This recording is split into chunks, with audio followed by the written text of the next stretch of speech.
আগামী জাতীয় সংসদ নির্বাচনের মনোনয়ন নিয়ে প্রার্থীদের মধ্যে নানামুখী প্রতিক্রিয়া দেখা দিয়েছে। চট্টগ্রাম ৪ আসনের অধ্যাপক আসলাম চৌধুরীকে বিএনপির প্রার্থী হিসেবে মনোনয়ন দেওয়ার দাবিতে জরুরি সভা হয়েছে। বিকেলে ফৌজদারহাটের একটি কমিউনিটি সেন্টারে এই সভা অনুষ্ঠিত হয়।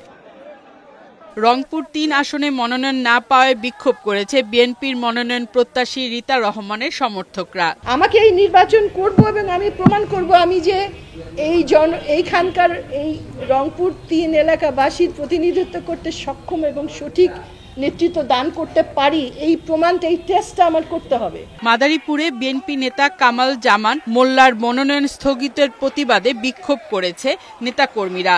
দাবি না মানলে মহাসড়ক অবরোধের হুঁশিয়ারি দেয় তারা।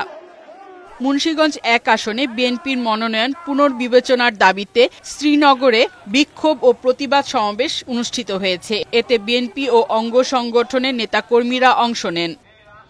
ফরিদপুর ৪ আসনে বিএনপির মনোনীত প্রার্থী ও কৃষক দলের কেন্দ্রীয় কমিটির সাধারণ সম্পাদক শহীদুল ইসলাম পথসভা করেছেন।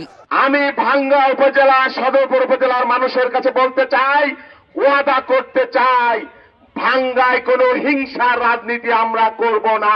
এছাড়া বিএনপির মনোনয়ন পাওয়ায় মাগুরায় দলীয় প্রার্থী ও জেলা বিএনপির সদস্য সচিব মনোয়ার হোসেন খানকে জমকালো সংবর্ধনা দেয়া হয়েছে। কামারখালী ব্রিজ থেকে মাগুরা শহর পর্যন্ত ব্যানার ফেস্টুন দিয়ে তাকে স্বাগত জানায় নেতাকর্মীরা। ফারহানা শিমু, বৈশাখী সংবাদ।